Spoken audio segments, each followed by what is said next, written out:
Have you ever felt that deep, endless emptiness? That sensation of being surrounded by people yet feeling completely alone? Loneliness is a universal human experience, but few truly understand it. What would Buddha say about this feeling? How could his teachings transform your relationship with solitude and bring a new perspective to your life? Today, we're diving deep into this question, exploring ancient wisdom that has stood the test of time and remains more relevant than ever. Welcome to Modern Monk Wisdom, where ancient teachings solve modern problems. Loneliness isn't always what it seems. Many of us see it as a painful void, something to be avoided or filled at all costs. But what if we've been looking at it the wrong way? Buddha taught that suffering comes from attachment and the illusion of separation. We feel alone because we see ourselves as isolated beings, like islands lost in the vast ocean of existence. But this perception is merely a construct of the mind, an illusion that prevents us from seeing reality as it truly is. Imagine a traveler wandering through a dense forest without a map, feeling lost and alone. But if he stops for a moment and observes, he'll realize that the forest is alive, full of unseen connections. The roots of trees intertwine beneath the ground, birds sing in harmony with the wind, and streams flow to nourish the earth. He was never truly alone. He just couldn't see beyond his limited perspective.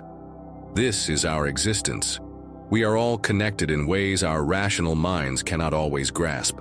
Buddha teaches us that there's a difference between being alone and feeling lonely. The first can be a conscious choice, a path to self-discovery and inner peace. The second arises when we resist silence, fear our own company, and seek constant distractions to avoid the emptiness.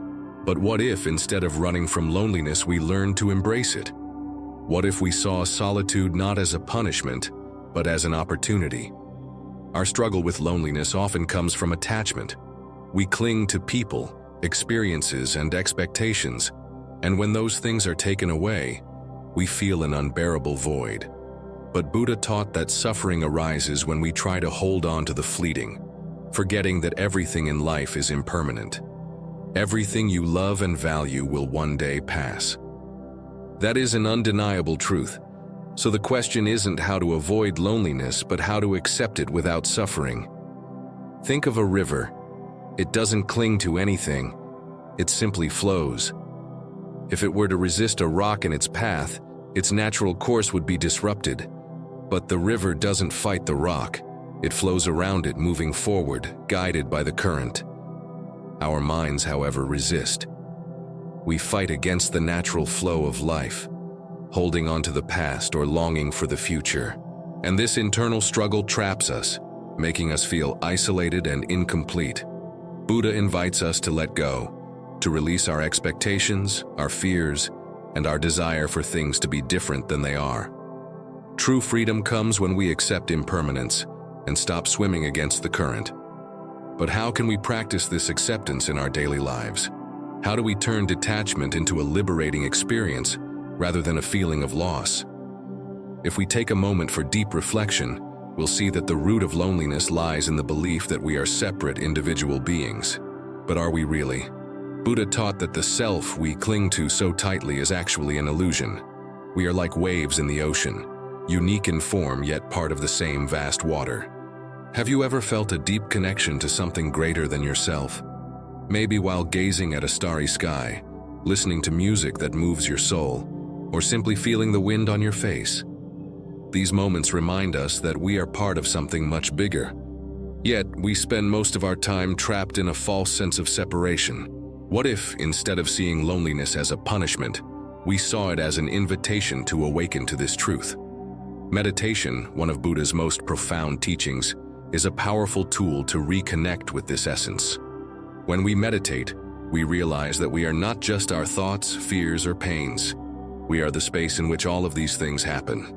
But are we ready to let go of this false identity and open ourselves to a deeper understanding? The key to dealing with loneliness isn't escaping it, but using it as a gateway to self-discovery. Buddha teaches that true peace doesn't come from the outside world but from inner harmony.